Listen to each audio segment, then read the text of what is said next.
มื้อนี้อาจารย์จะมาสอนตัวอย่างที่7สำหรับตัวอย่าง7นี้ให้นั้นเลยเนาะให้นางพรสวรรค์อ่านคำถามเลยข้อนี้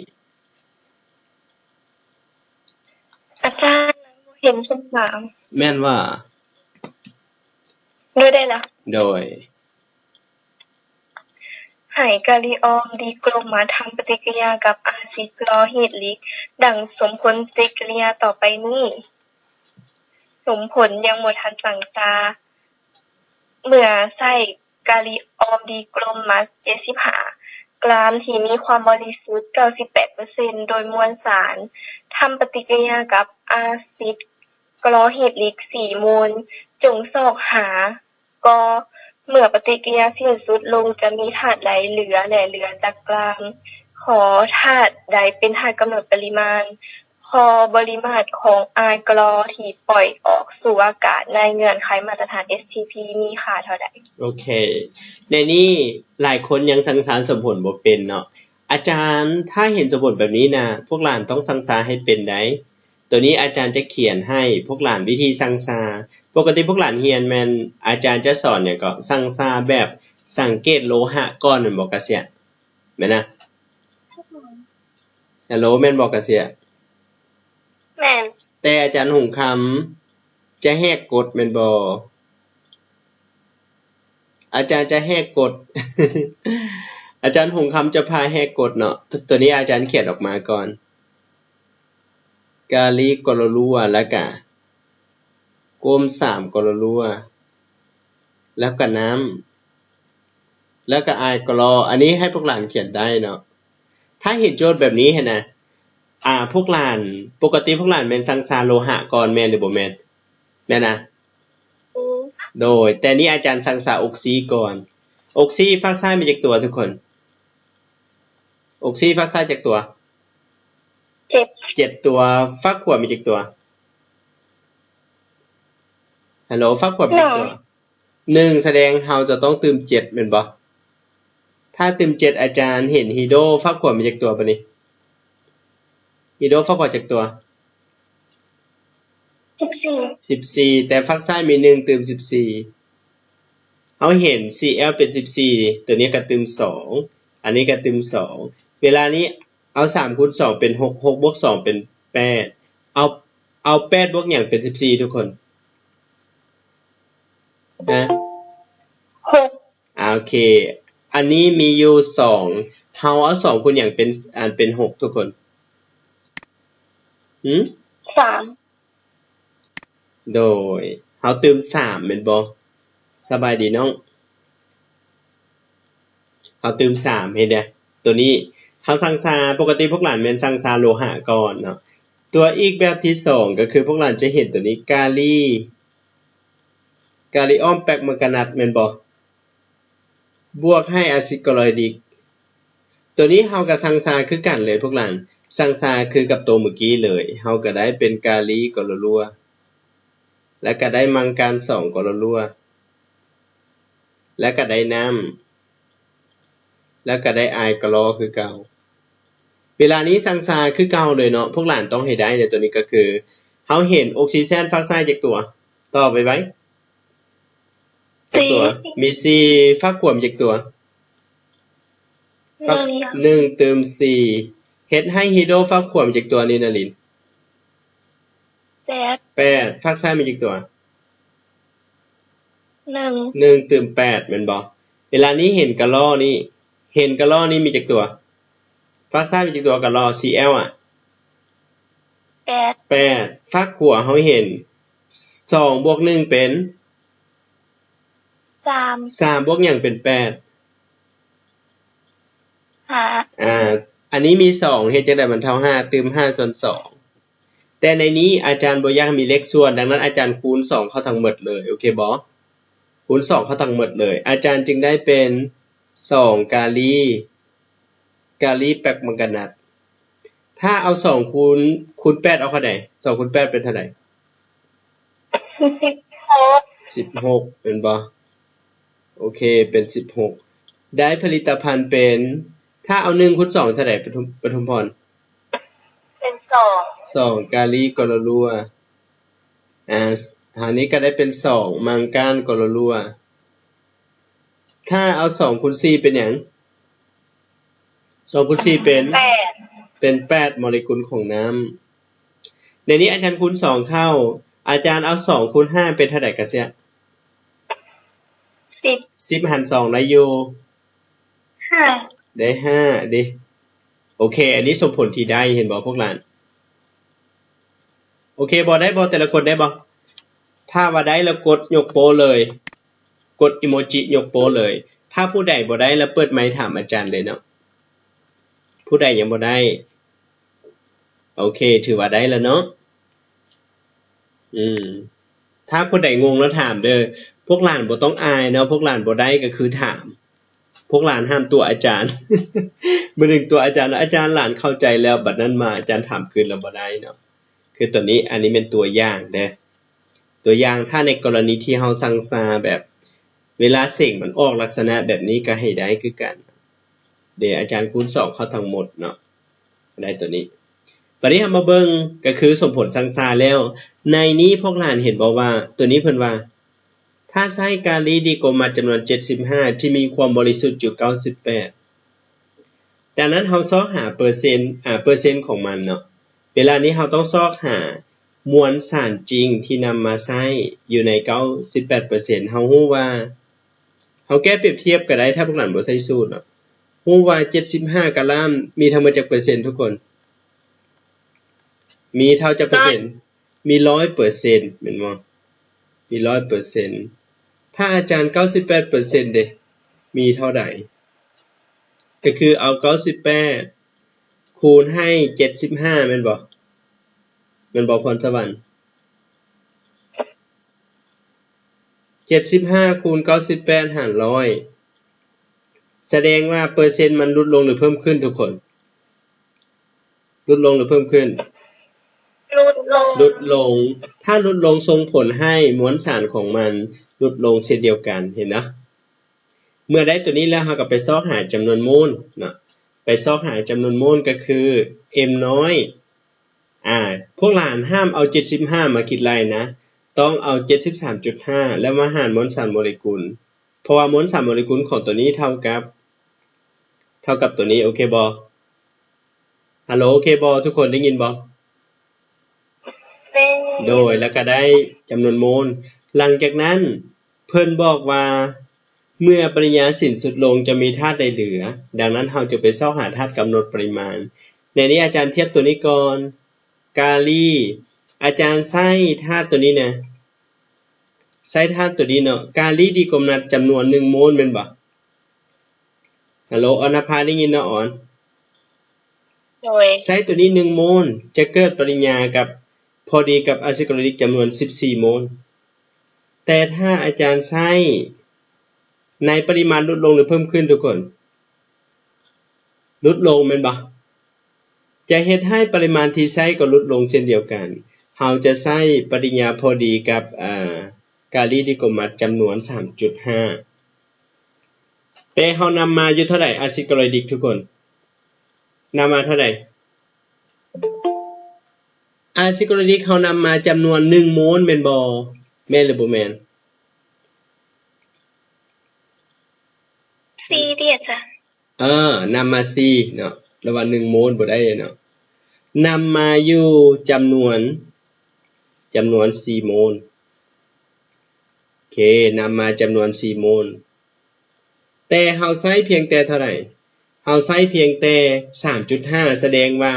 มันเหลือหรือมันบ่พอ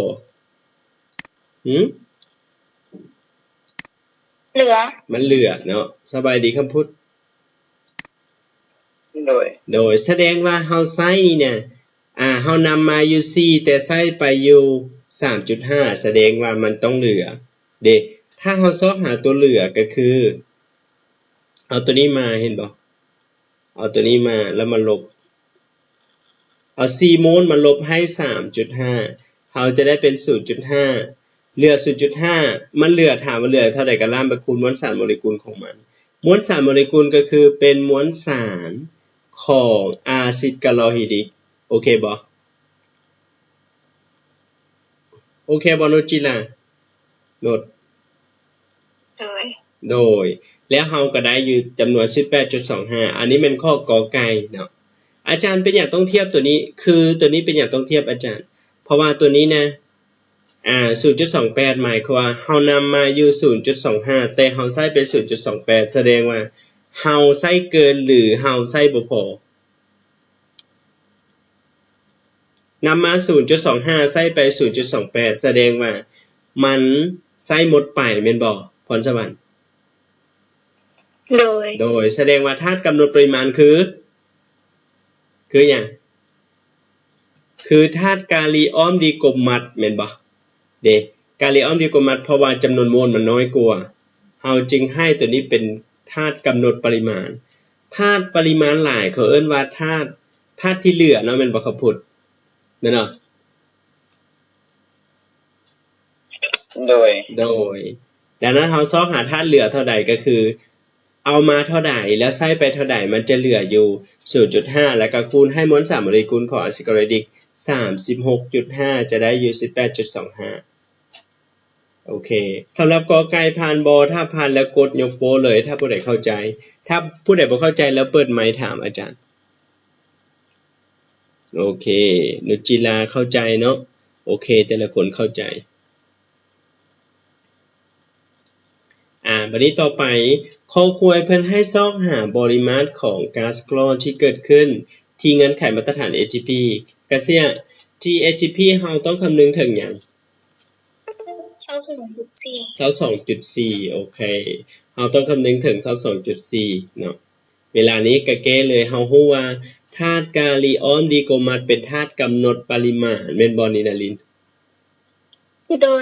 ยเป็นธาตุกำหนดปริมาณเฮาใช้ตัวนี้1โมลจะเกิดตัวนี้อยู่3คูณ 22.4 อันนี้อย่าลืมนะถ้าอาจารย์ใช้ตัวนี้เนาะจำนวนปริมาณที่ลดลงจะส่งผลให้ปริมาตรที่เพิ่มขึ้นเฮ็ดให้ปริมาตรที่เกิดก็ต้องลดลงเช่นเดียวกันแต่หัวหน่วยพวกนั้นสามารถเปลี่ยนก็ได้หรือบ่เปลี่ยนก็ได้บ่มีปัญหาเนาะตัวนี้เนาะเพราะว่าหยังทุกคนเพราะว่า1ลิตรมีค่าเท่าจากมิลลิลิตรออนนภา1,000 มิลลิลิตรโดยเฮาฮู้ว่า1ลิตรเนาะ1ลิตรเท่ากับ 1,000 มิลลิลิตรอันนี้ให้จื้อเด้อพวกหลานอย่าลืมอันเปลี่ยนหัวหน่วยนะบัดนี้ถ้าในกรณีที่ 16.8 ลิตรจะเท่าใดดังนั้นเราได้ 16.8 คูณ 1,000 หลังจุด1ตัวเลขดังนั้นอาจารย์ตัด0ไปอาจารย์ได้อยู่16800 ml หรือเขาจะเขียนเป็น16800ซังติเมตรก้อนโอเคบ่เด้ได้แบบนี้เลยเนาะนางนุชจิลากับพรสวรรค์เข้าใจติคนอื่นเด้เข้าใจบ่ฮัลโหลเข้าใจบ่แต่ละคนเข้าใจบ่ขอเสียงแน่โดยโอเคเข้าใจเนาะผู้ใดยังอันบ่ทันเข้าใจแล้วถามอาจารย์เด้ออาจารย์ยังบ่จื้อชื่อนักเรียนเข้ามาใหม่เนาะเพราะว่าชื่ออาจจะบ่ตรงกับอันชื่อที่พวกหลานสมัครนำอาจารย์เนาะอาจารย์ถามแน่คนใดที่เข้ามาใหม่ให้แนะนำชื่อแป๊บนึงเด้ไว้ฮัลโหลสบายดีนักเรียนที่โดยโอเคสบายดีโดยให้แนะนำชื่อก่อนไหมนักเรียนเข้ามาใหม่ชื่อแสงอำพรโอเคอันนี้น้องแสงอำพรเนาะชื่อมุกดาวันโอเคมุกดาวันกับแสงอำพรเนาะอันนี้แม่นมาจากสยามบุรีและอันนี้มุกดาวันกับมาแข่งสยามบุรีคือกันแม่นบ่มุกแข่งไสสมบูรณ์ขอโทษ อาจารย์บ่จื้อเลยเนาะโอเคมุกดาวันเนาะสำหรับข้อตัวอย่างโดยอีกคนนึงโดยสบายดีชื่อวาเลนนาโอเคนางวาเลนนาเนาะอาจารย์ด้วยน้อง ถามแน่อันตัว 2.4 ให้มันเอาเลข3มาจากสัมประสิทธิ์อันข้างหน้าของตัวอันกะล้ออ่ะแม่นถูกต้องอันนี้เลขสังสาดิมันต้องเกี่ยวข้องโอเคโดยสำหรับนักเรียนใหม่ของเฮามีอยู่4คนเข้ามาเนาะยินดีต้อนรับถ้าพวกหลานบ่เข้าใจจุดใดแล้วถามอาจารย์คืนเด้อเขาจะบ่เคบ่โดยแต่อาจารย์แจ้งว่าพวกหลานต้องแก้เวียกบ้านส่งอาจารย์ด้วยนะถ้าให้เวียกบ้านน่ะ บ่แก้บ่ได้นะ โอเคต่อไปถ้าเข้าใจแล้วสำหรับข้อตัวอย่าง7โอเคบ่แต่ละคนเข้าใจละเอียดแล้วบ่ถ้าเข้าใจละเอียดเรายืนยันเลยกดยกโป้เลยอาจารย์จะเข้าข้อต่อไปแต่พวกหลานหารเลขต้องให้ได้เนาะโอเคต่อไปเฮามาเบิ่งตัวอย่างที่8เนาะตัวอย่างที่8สำหรับตัวอย่างที่8นี้ให้นางมุกดาวันมุกโดยอ่านคำถามเลยมุก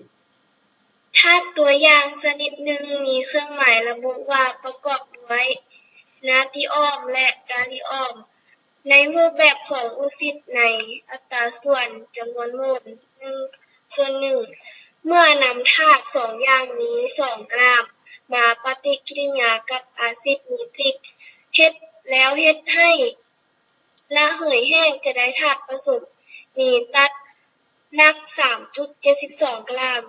จงซอกหาส่วนห้อยของธาตุปนเปื้อนที่มีในธาตุตัวอย่างโอเคขอบใจมุกเนาะตัวนี้สำหรับถ้าเห็นโจทย์แบบนี้พวกหลานก็คือธาตุผสมออกซิดเนาะเขาเอิ้นว่าธาตุผสมอยู่ในรูปแบบออกซิดอย่าลืมว่านาติกับกาลีมันอยู่ในจุหยังทุกคนจื้อบ่นาติกาลีอยู่ในจุหยัง 1A โดย 1A แสดงมันมีค่าเคมีเท่า1ทั้ง2นี้ค่าเคมีเท่า1แต่เมื่อมาจับกับออกซิเจน2ลบเป็นบ่ดังนั้นมันจะอยู่ในรูปแบบออกซิดแบบนี้เลยโอเคหลังจากนั้นนำมาปฏิกิริยากับอาซิดนิตริกจะได้เกลือกับน้ำเกิดขึ้นเพิ่นบอกว่าภายหลังที่ปฏิกิริยาแล้วเฮ็ดให้แห้งนำไปเฮ็ดให้แห้งอันนี้เป็นเกลือเนาะ2ตัวนี้นะรวมกันนี่เฮ็ดให้แห้งหมายความว่าเกลือทั้ง2นี้รวมกันเนาะแบบนึงนะทั้ง2นี้รวมกันเท่ากับ 3.72 เพิ่นให้ซอกหาเปอร์เซ็นต์ของธาตุปนเปื้อนที่มีในธาตุตัวอย่างดังนั้นเราต้องไปซอกหามวลสารรวมของนาติออกซิดกับกาลิออกซิดก่อนเด้อาจารย์แก้แบบนี้ก็คือเอาสมผล1บวกสมผล2แต่อย่าลืมว่าพวกหลานเอามาบวกกันก็คือตัวนี้มันคือกันแม่นบ่อันนี้มันคือกัน2ตัวแม่นบ่นี่นารินเห็นนะ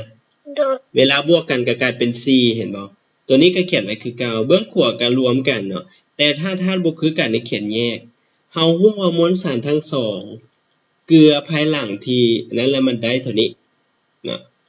เขียนไว้คือเก่าแต่มวลสารโมเลกุลของ2ตัวนี้รวมกันเท่านี้อันนี้เป็นมวลสารโมเลกุลของธาตุผสมนี้นะโอเคบ่พรสวรรค์เข้าใจบ่อาจารย์เว้าโดยเข้าใจโดยมวลสารรวมของ2ตัวนี้นะอันนี้เป็นมวลสารโมเลกุลรวมทั้ง2ก็คือเท่ากับ372โอเคบ่อันนี้เป็นมวลสารโมเลกุลรวมของมันดังนั้นอาจารย์จึงมาเขียนก็คือเราจะแก้เปรียบเทียบก็ได้ในนี้เราซอกหามวลสารของตัวนี้เนาะซึ่งว่าอันนี้เป็นมวลสารรวมของทั้ง2ตัวนี้รวมกันนะเป็นมวลสารโมเลกุลรวมทั้ง2เท่านี้ดังนั้นแก้ออกมาหรือเราจะแก้แบบเปรียบเทียบก็ได้เนาะแก้แบบเปรียบเทียบก็ได้และเราได้มวลสารของออกซิดทั้ง2นี้รวมกันเท่านี้แสดงว่าธาตุตัวอย่างที่นำมา2กะล้ามที่ประกอบมีนาตรีออกซิดกาลิออกซิดจำนวนเท่าใด 1.56 เนาะอรณภาเนาะแม่นเนาะโดยหลังจากนั้นเราซอกหาธาตุปนเปื้อนที่เป็นองค์ประกอบอยู่ก็คือเอา2ลบให้ 1.56 ออก 0.44 แล้วเอา 0.44 ไปคูณ100หารให้2เราจะได้เปอร์เซ็นต์ของธาตุปนเปื้อนที่อยู่ในธาตุผสมตัวอย่างเข้าใจอยู่บ่คำพูดเข้าใจบ่อาจารย์บ่คำพูด งานอยากถามว่าเฮาใช้วิธีเทียบได้บ่ได้วิธีโดยวิธีเทียบก็ได้แต่หลานก็ต้องได้เขียนสมผลออกมาตัวรวมนี่น่ะเฮาฮู้สมมุติว่าหลานบ่อยากเขียนแบบนี้หลานก็แก้แบบนี้เลยฮู้ว่าเนาะเฮาฮู้ว่ากาลีออกซิดกับนาตรีออกซิดแม่นบ่สมผลโดยรวมกัน156ตัวแม่นบ่นะแม่นแล้วอาจารย์ขอขีดผ่านเนาะเฮาจะได้เป็น2นาตรีนิตัสบวกให้2กาลีนิตัสมีมวลสารอยู่372แม่นบ่นะถ้าเกิดตัวนี้อยู่จำนวน 3.72 ดิกะลามดิแสดงว่าตัวนี้มีเท่าใดเฮาแก้แบบนี้ก็ได้บ่เป็นหยังจะบอก93.72 คูณนี้หารนี้ก็ออกคือเก่าเข้าใจดีได้บ่โดยโอเคเนาะโอเคบ่นี้นารินเข้าใจบ่อาจารย์เว้านี่นารินโดยเข้าใจโดยคนอื่นก็เข้าใจเนาะ อาจจะแก้เปรียบเทียบหรือว่าแก้แบบคืออาจารย์ก็ได้คือกันเนาะถ้าเวลาโจทย์เพิ่นไปเปลี่ยนเป็นนาตรีหรือว่าเป็นซีซีก็ตามอยู่นะครับรูปแบบออกซิดจะต้องเขียนรูปแบบออกซิดให้ได้ก่อนแม่นบ่ว่าก่อนสวรรค์เมื่อได้รูปแบบออกซิดแล้วนำมาเกิดปฏิกิริยากับอาซิดจะได้เกลือกับน้ำเกิดขึ้นนะโอเคผ่านบ่ถ้าผ่านกดยกโป้เลยกดยกโป้เลยถ้าผู้ใดงงแล้วถามโอเคโอ้ตึงอยู่เนาะอันนี้แม่นสำหรับโดยสมผลคนนี้เฮาคัดกันได้บ่สมผลนี้น่ะคัดกันบ่ได้เพราะว่ามันต่างกันเบิดดิมันบ่ได้คือกันคัดกันบ่ได้ถ้ามันอยู่คนละฝากมันคัดกันได้ก็เสียได้โอเคขอบใจเนาะบัดนี้ต่อไปเฮามาเบิ่งตัวอย่างที่8เนาะสำหรับตัวอย่างที่8ให้ทั้งแข่งสยบุรีเนาะเอาไผก็ได้ทั้ง2เนาะฮัลโหลเมื่อนำธาตุละลายตัวอย่าง10กรัมที่มีบาริออมฮิดรอกซิดเป็นองค์ประกอบมาทำปฏิกิริยากับอาซิดซัลฟูริกจะได้พฤกษ์บาริออมซัลฟัตหลังจากนั้นนำเอาพฤกษ์บาริออมซัลฟัตไปทำปฏิกิริยากับกากบอนจะได้ลีออมซัลฟัต 3.38 กรัมและก๊าซโมโนออกไซด์คาร์บอนจุง25ส่วนหอยของธาตุบาริออมในธาตุตัวอย่างดังกล่าวโอเคในนี้อันนี้ก็คือธาตุบาริออมนะอันนี้จะได้บาริออมซัลฟัวเนาะอันนี้เป็นบาลีนะอาจารย์เขียนตัวโบแบมันหายเนาะบาลีใส่เด้อโอเคในนี้พวกหลานแก้ง่ายๆพวกหลานต้องวิเคราะห์เป็นส่วนไปเด้อตัวนี้คือพวกหลานเขียนเนี่ยเพิ่นว่าเมื่อนำเอาธาตุนี้ธาตุตัวอย่าง10กรัมที่มีบาริออมไฮดรอกซิดเป็นองค์ประกอบมาเกิดปฏิกิริยากับอาซิดซัลฟูริกจะได้พฤกษ์บาริออมซัลฟัตหลังจากนั้นนำเอาบาริออมซัลฟัตไปเกิดปฏิกิริยากับกากบอนจะได้บาริออมซัลฟัวกับตัวนี้นะและก๊าซคาร์บอนโมโนออกไซด์โจซอกหาส่วนห้อยของธาตุบาริออมในธาตุตัวอย่างในที่นี้ก็คือเฮามาแก้เลยเฮาก็เขียนตามคำเว้าเลยแม่นบ่เฮาเขียนตามคำเว้าก็คือนำเอาบาริออมไฮดรอกซิดนี่นะทุกคนนำเอาบาริออมไฮดรอกซิดมาเกิดปฏิกิริยากับอาซิดซัลฟูริกจะได้บาริออมซัลฟัตกับน้ำหลังจากนั้นเอาบาริออมซัลฟัตไปเกิดปฏิกิริยากับคาร์บอนจะได้บาริออมซัลฟัวกับตัวนี้มีอยู่2สมผลในนี้อาจารย์หลานคัดสมผลได้บ่ทุกคนได้เนาะแม่นบ่คิดว่าค่าตัวใดคือกันทุกคนค่าตัวใดคือกันบาริออมซัลฟัตโดยบาริออมซัลฟัตมันคือกันเฮาก็ตัดกันส่วนที่เหลือบ่ได้ตัดก็เขียนไว้คือเก่าเด้เฮาได้สมผล1กับสมผล2นี่บวกกันเฮาได้เอาสมผล1บวกให้สมผลที่2 เอาได้ตามนี้เลยและเพิ่นบอกว่าได้บาลีซุนฟัวจำนวน 3.38 แม่นบ่เด้เฮาอาจารย์ใช้ตัวนี้อยู่171ก็คือเป็นมวลสารของบาลีออมฮิดรอกซิดเคบ่คำพูดโดยแสดงว่าไซต์ตัวนี้เท่านี้จะเกิดตัวนี้อยู่จะเกิดธาตุตัวนี้อยู่จำนวนเท่านี้เนาะจะเกิดธาตุตัวนี้อยู่จำนวนเท่านี้บัดนี้ถ้าอาจารย์ได้รับตัวนี้นะจำนวนเด้ออันนี้อาจารย์คีดให้พวกหลานเบิ่งเวลาพวกหลานไปทวนคืนเนาะถ้ามันเกิดเท่านี้นะถามว่าจะใช้ตัวนี้อยู่เท่าใดเราใช้อยู่เท่านี้ที่เป็นบาลีออมฮิดรอกซิดดังนั้นเราต้องไปซอกหามวลสารของบาลีออมอยู่ในบาลีออมฮิดรอกซิดเฮาฮู้บาลีออมฮิดรอกซิดมีมวลสารรวมเท่านี้เป็นบ่ซึ่งว่ามีบาลีเฮามีมวลสารของมันก็คือ137ถ้าในกรณีที่อาจารย์มีบาลีออมฮิดรอกซิดเท่านี้เด้ถามว่าจะมีบาลีออมเป็นองค์ประกอบเท่าใดเฮาได้เท่านี้หลังจากนั้นไปซอกหาเปอร์เซ็นต์ก็คือเอา 2.74 คูณ100หารให้มวลสารของธาตุตัวอย่างเราจะได้อยู่ 27.4 นั่นเองเนาะเข้าใจบ่นางนุชจิลาได้บ่นุชโดยคนอื่นได้บ่ผู้ใดบ่ได้แล้วถามอาจารย์คืนเด้อผู้ใดบ่ได้ถามอาจารย์คืนโดยถามคืนเนี่ยเบิ่งคำถามคืนโอเคเบิ่งคำถามคืนสังเกตเบิ่งอยากถามอาจารย์ตัวใดถามเลย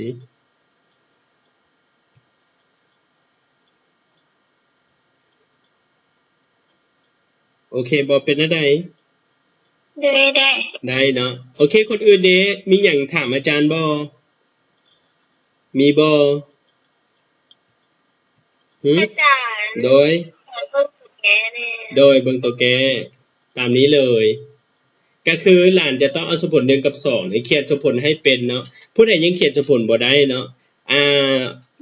โอเคบ่นางแสงอัมพรเข้าใจอยู่แสงอัมพรสมผลนี้นะแสงโดยเข้าใจโดยนางมุกดาวันเด้มุกเข้าใจโดยคำพูดเด้โดยเข้าใจเนาะอันเขียนสมผลโอเคอยู่อ่ะพวกหลานได้อยู่อ่ะเขียนสมผลได้มั้ยเข้าใจเนาะเขียนสมผลเนาะหลังจากนั้นก็ไปซอกหามวลสารของบาลีออมฮิดรอกซิดปฐุมพรจากบาลีซูลฟัวอาจารย์ใช้บาลีออมฮิดรอกซิดจำนวน171กรัมจะเกิดบาลีซูลฟัวจำนวน169ถามว่าถ้าในกรณีเกิดบาลีซูลฟัวจำนวน 3.38 จะใช้บาลีฮิดรอกซิดเท่าใดเมื่อได้บาลีฮิดรอกซิดแล้วเฮาก็นำไปซอกหามวลสารของมันเนาะซอกหามวลสารของบาลีออมอยู่ในบาลีออมฮิดรอกซิดจำนวนเท่านี้เด้แก้ออกมาแล้วเอามวลสารของมันไปคูณ100หารให้มวลสารของธาตุตัวอย่างแล้วเราก็ได้คำตอบโอเคบ่นี้นารินได้บ่นี้นารินโดยได้เนาะคนอื่นได้บ่ถ้าข้อนี้ออกมาพวกหลานสิได้บ่ฮะได้แม่นบ่ปทุมพรได้บ่ปทุมพรได้ถ้าข้อนี้ออกมาหวังว่าพวกหลานจะหารเลขบ่ผิดแม่นบ่หารเลขผิดบ่ได้เด้อพรสวรรค์โอเคบ่พรสวรรค์เข้าใจบ่ได้เข้าใจโดยนางนุชจิลาเด้นุชโดยเข้าใจโดยนางกาเซียได้เนาะกาเซียเนาะได้โดยคนอื่นก็ได้คือกันเนาะห้ามตัวอาจารย์ก็แล้วกันเนาะโอเคสำหรับตัวนี้ก็ผ่านไปเนาะหามาเบิ่งสำหรับพวกนี้อันนี้เป็นบทแข่งขันทั่วประเทศในอดีตเนาะอาจารย์มาทวนให้พวกหลานถ้าโจทย์ลักษณะแบบนี้ออกมาแล้วอาจารย์หลานหันเลขผิดเนาะมุกดาวันเนาะมุกอาจารย์หลานหันเลขผิดบ่ได้เด่นเป็นบ่มุกนางแสงอัมพรคือกันและก็คนอื่นคือกันเนาะปทุมพรนุชจิลาพรสวรรค์นินาลินอรณภาไปแล้วอาจารย์หลานหันเลขผิดเนาะโอ้ยอย่านะต้องหันให้ถูกแม่นบ่นินาลินแม่นนะ โดย อันนี้ในการเขียนรายในสมผลในกรณีที่มี2สมผลหรือว่าสมผลเดียวอันนี้แม่นหมดแล้วเนาะธาตุกำหนดปริมาณให้ฮู้ว่าเป็นธาตุที่มีจำนวนโมลน้อยเนาะแม่นบ่คำพูดแม่นนะ โดย โอเคบัดนี้ต่อมาพวกหลานมาเบิ่งเกี่ยวกับสมผลแบบต่อเนื่องอาจารย์ถามพวกหลานว่าสมผลต่อเนื่องหมายความว่าได้ไดเอาถามเสียงขวางก่อนนางออนภาสมผลต่อเนื่องหมายความว่าได้ไดออนภา โดย สมผลต่อเนื่องหมายความว่าได้ไดฮัลโหลฮู้บ่สมผลต่อเนื่องมันมีความหมายว่าจังไดหลานฮู้บ่ออนภา บ่ฮู้อาจารย์ บ่ฮู้นางพรสวรรค์ฮู้บ่อันสมผลต่อเนื่องหมายความว่าได้ไดพรสวรรค์พร โดย สมผลต่อเนื่องหมายความว่าได้ได บ่ฮู้จ้ะ บ่ฮู้ ยกตัวอย่างพวกหลานจะเห็นโจทย์แบบนี้เนาะเขาเอิ้นว่าหยังอันนี้ทุกคนเขาเอิ้นหินปูนแม่นบ่ ก็บ่รู้ โดยหินปูนจะได้ตัวนี้ แล้วก็ได้ตัวนี้แม่นบ่และอาจารย์เอาตัวนี้ มาบวกให้น้ำจะได้เป็นการซีไฮดรอกไซด์หลังจากนั้นเอาการซีไฮดรอกไซด์ปริญญากับอะซิดคลอไฮดริกจะได้เป็นการซีกลอรัวแล้วก็ได้2โมเลกุลน้ำอันนี้เขาเอิ้นสมผลต่อเนื่องพวกหลานก็คือสมผลต่อเนื่องหมายถึงสมผลที่นำใช้ผลิตภัณฑ์สมผล1กลายเป็นธาตุตั้งต้นสมผล2แล้วนำเอาผลิตภัณฑ์สมผลที่2มาเป็นธาตุตั้งต้นของสมผลที่3เมื่อเวลาที่พวกหลานเขียนสมผลรวมเวลาพวกหลานเขียนสมผลรวมก็คือเฮาคัดกันแม่นบ่กะเสียเป็นตัว โดย เดคัดกันเวลานี้ก็คืออันนี้เป็นสมผลที่1อันนี้สมผลที่2อันนี้สมผลที่3แม่นบ่เวลานี้สมผลรวมเฮาคือแนวใดนุชสมผลรวมได้เป็นการหยังการซีคาร์บอนัตแม่นบ่บวกให้น้ำน้ำนี้เฮาจะต้องได้คัดกันแม่นบ่พรสวรรค์นั่นน่ะอันนี้น้ำ1อันนี้2น้ำแสดงว่าเฮาต้องเขียนน้ำอยู่ฝั่งซ้ายหรือฝั่งขวาฝั่งซ้ายหรือฝั่งขวานุชเขียนน้ำที่มีอยู่ฝั่งซ้ายหรือฝั่งขวานุช ขวด สาเหตุเป็นอย่างฝั่งขวา มีเลขสัมพันธ์หลายกว่า โอเคสัมประสิทธิ์หลายกว่าดังนั้นเฮาจึงเขียนตัวนี้เฮาก็ได้เป็นอย่างการซีกลอรัวบวกอย่างอีกบวกให้ก๊าซคาร์บอนิกและก็บวกให้น้ำแม่นบ่อันนี้เขาเอิ้นว่าสมผลรวมแม่นบ่ฮัลโหลออนภาแม่นบ่ออนฮัลโหลออนได้ยินบ่โดยอันนี้เขาเอิ้นว่าสมผลแบบต่อเนื่องเนาะอันนี้เป็นตัวอย่างแล้วอีกตัวหนึ่งที่อาจารย์จะนำเสนอก็คือขบวนการผลิตเนาะแป๊บหนึ่งเด้อขบวนการผลิตเกี่ยวกับขบวนการผลิตอย่างผลิตทองมาจากเฮเป็นบ่ทุกคนเป็นบ่ตัวนี้นะโดย บวกออกซิเจนแล้วเราจะได้อย่างเกิดขึ้นได้เป็นการซีส่วนฟัวแม่นบ่แล้วก็ได้เหล็กแล้วก็ได้ SO2 หลังจากนั้นเอาตัวนี้มาปริญญากับอย่างทุกคนฮัลโหลกระบวนการผลิตเหล็กชื่อบ่มาปริญญากับอย่างอีกปริญญากับอย่างกับออกซิเจนเป็นบ่ทุกคนเฮาจะได้อย่างเฮาได้ องออกซิดกับอย่าง SO2 หลังจากนั้นอาจารย์เอาทองออกซิดบวกให้ทองซูลฟัวเราจะได้อย่างเกิดขึ้นเราจะได้ทองกับอย่าง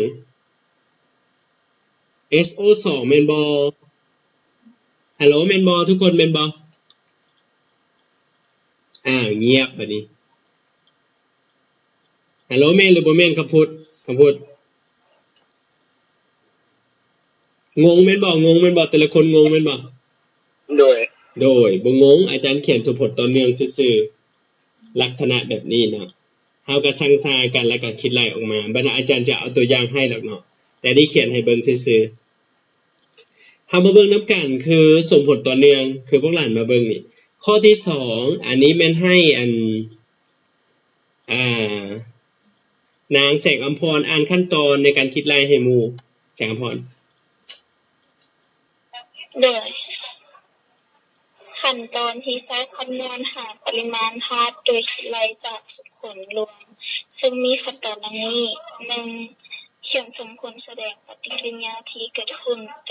ในแต่ละขั้นตอนให้ถูกต้อง 2. สร้างสมสมผลย่อยถูกสมผล 3. สร้างสมสมผลแบบต่อเนื่อง 4. คำนวณหาปริมาณของธาตุตามความต้องการโอเค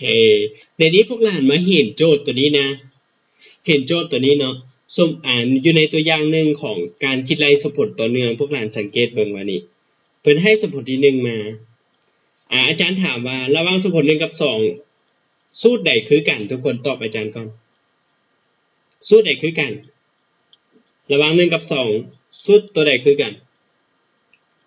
นิโตรเซนออกไซด์โอเคตัวนี้คือกันเห็นบ่ตัวนี้คือกันดังนั้นเฮาต้องสังสาสมผลเขาเอิ้นว่าเขียนสมผลแสดงปริญญาเกิดขึ้นแต่ละขั้นตอนให้ถูกต้องแสดงสมผล1ถูกต้องแล้วแต่ยังบ่ได้สังสาขั้นตอนที่2คือสังสาสมผลย่อยแต่ละสมผลเนาะในนี้คำถามเพิ่นว่าจะต้องใช้02นี้ตัดนี่จักรล้านจึงจะได้ไออีโอดนี่นะจำนวนเท่านี้โมเลกุลโดยกำหนดให้มวลสารให้มามวลสารของซีนเท่ากับ207เนาะมวลสารของอีโอดได้127ตามนี้เลยขั้นตอนที่เฮาแก้เฮาต้องไปคิดไล่มวลสารโมเลกุลให้ได้ถ้าผู้ใดบ่จื้อท่านั่นน่ะหมดเลยได้ปทุมพรเข้าใจบ่ปทุมพรหลานต้องจื้อมวลสารอะโตมก่อนแม่นบ่แม่นนะหลังจากนั้นพวกหลานก็สังสาในความเป็นจริงแล้วนะอันนี้เฮาสังสาอีกแบบหนึ่งพวกหลานจะสังเกตเบิ่งตัวนี้เนาะอาจารย์จะเขียนนี้ขึ้นก่อนแป๊บนึงเขียนตัวสีเขียวขึ้นมันคือตัดกันว่ะคือตัวนี้นะพวกหลานสามารถเขียนตัวนี้ได้เนาะ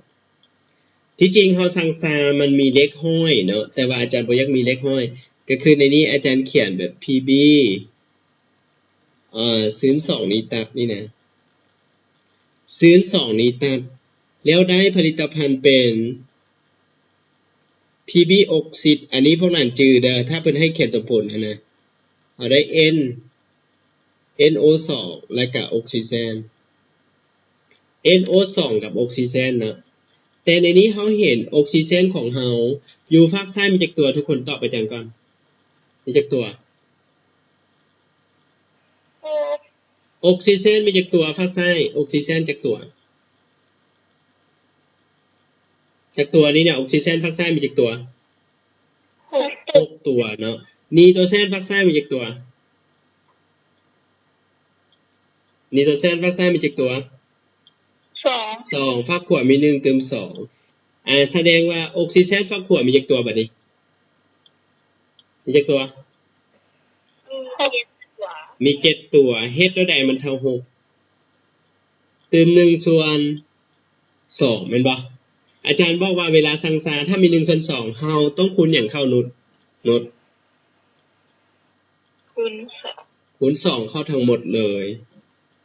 ดังนั้นเฮาจึงได้แต่ส่วนเฮาจะได้เป็น2 4แล้วก็1แม่นบ่โอเคบ่เข้าใจบ่ตัวนี้อาจารย์เว้านะเข้าใจบ่ขอเสียงในเข้าใจบ่อาจารย์คูณ2เข้านี่นะโดย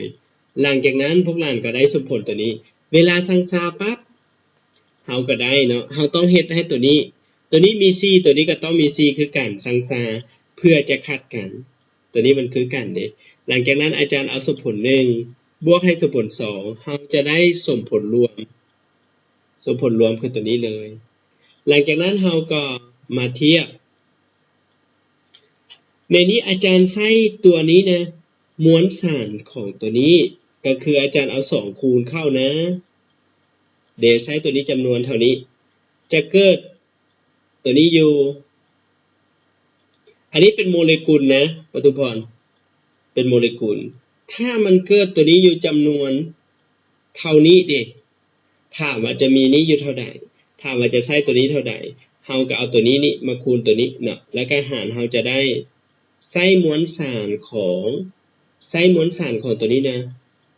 02นี้ตัดจำนวน3จุดเนาะ 3.32 โอเคบ่พรสวรรค์ได้บ่พรสวรรค์ด้วยได้โดยยังไผงงถามอาจารย์ได้ยังไผงงโจทย์เพิ่นต้องการซอกหามวลสารของตัวนี้จากการเพื่อให้เกิดตัวนี้อยู่จำนวนเท่านี้นะอันนี้ให้พวกเราเข้าใจมีไผถามอีกบ่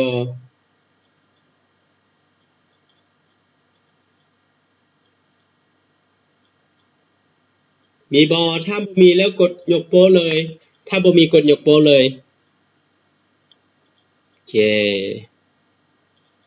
โอเคเนาะแสงอัมพรคนอื่นก็เข้าใจเนาะโอเคบัดนี้ต่อไปบัดนี้เฮามาเบิ่งนำกันสำหรับอันนี้ตัวอย่างที่1ในการแก้สมผลต่อเนื่องคำว่าสมผลต่อเนื่องก็คืออาจารย์บอกว่าเป็นสมผลที่ผลิตภัณฑ์จากสมผล1กลายเป็นธาตุตั้งต้นของสมผลที่2เขาเอิ้นว่าสมผลต่อเนื่องเวลาที่เราคิดไล่เราต้องให้ตัวนี้ตัวแดงกับตัวแดงนี้คัดกันได้ถ้าตัวนี้มี C ตัวนี้ต้องมี C เช่นเดียวกันแต่เวลาคูณเราต้องคูณทั้งหมดแม่นบ่ออนนะพ่ะแม่นบ่ออน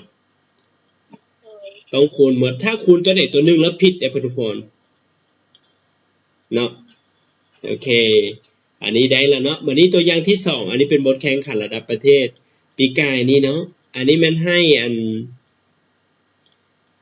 กาเซียอ่านคำถามกาเซียเห็นปุนสนิท1ประกอบโดย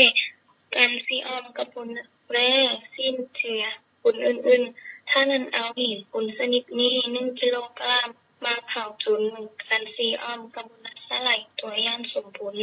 เห็นว่าเกิดก๊าซคาร์บอนิก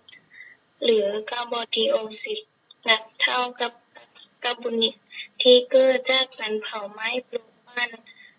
110 กรัมอย่างสมบูรณ์จงคิดไล่หาอัตราส่วนห้อยโดยมวลสารของการซีออมกับในหินปูนโอเค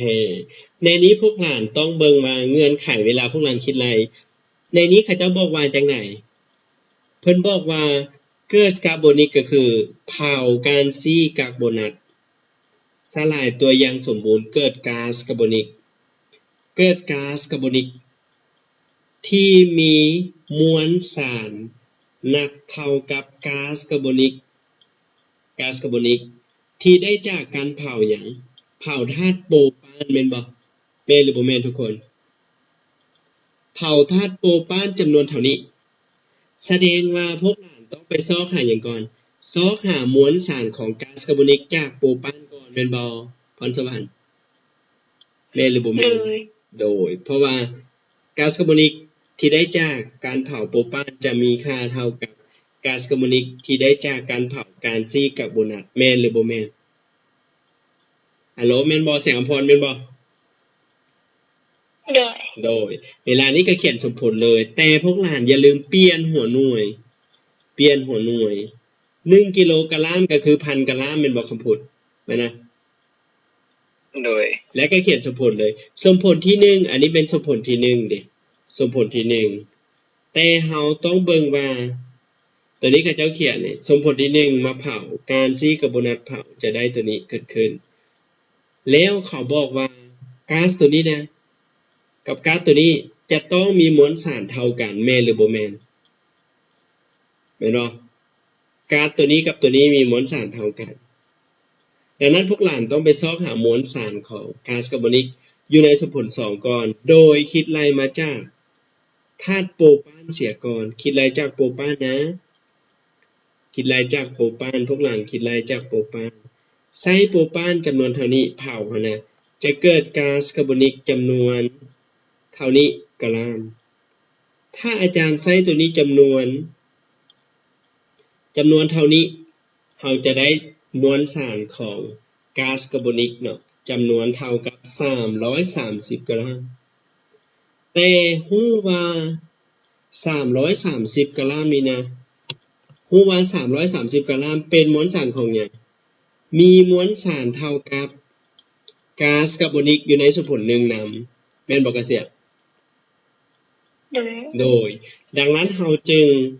มาแก้ก็คือเฮาซอกหาการซีคาร์บอนัตจ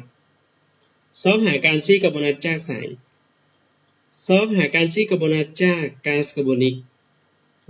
เฮาใช้จำนวน100จะเกิดตัวนี้อยู่จำนวน44กรัมจะเกิดตัวนี้อยู่จำนวน44กรัมถ้าอาจารย์ถ้ามันเกิดอยู่จำนวนเท่านี้ถามว่าจะเผาตัวนี้อยู่เท่าใดเนาะถามว่าอาจารย์จะเผาตัวนี้อยู่เท่าใดนี่อาจารย์คิดตัวนี้ถามว่าเผาเท่าใดโอเคบ่ปทุมพรงงว่ะปทุมพรงงว่ะบ่งงเฮาเขียนกลับกันซื่อๆแบบว่าเฮาฮู้ว่ามวลสารของก๊าซทั้งสองนี้มันเท่ากันเด้เนาะมันเท่ากันดังนั้นเฮาจึงได้มวลสารเท่าตัวนี้แล้วหลังจากนั้นเฮาก็มาคิดไล่หาเปอร์เซ็นต์ของหินปูนก็คือเอามวลสารของหินปูนคูณ100หารพันออกอยู่ 75% เพราะว่าอาจารย์บอกว่าโจทย์เพิ่นบอกว่าหยังก๊าซคาร์บอนิกที่เกิดจากการเผาไฮโดรคาร์บอนัตเท่ากับก๊าซคาร์บอนิกที่เกิดจากการเผาก๊าซเมทานจำนวน110กรัมแม่นบ่แม่นหรือบ่แม่นทุกคนแม่นบ่คันสั้นเราต้องคิดไล่จากสมผล2จึงไปหาสมผลที่1ตามนี้เลยเนาะเข้าใจอยู่บ่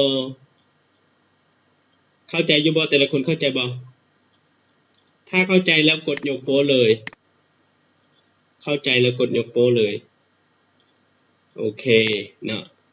ในนี้อาจารย์จะสิให้เวียกบ้านแล้วมื้ออาจารย์จะมาอธิบายให้ใหม่เนาะ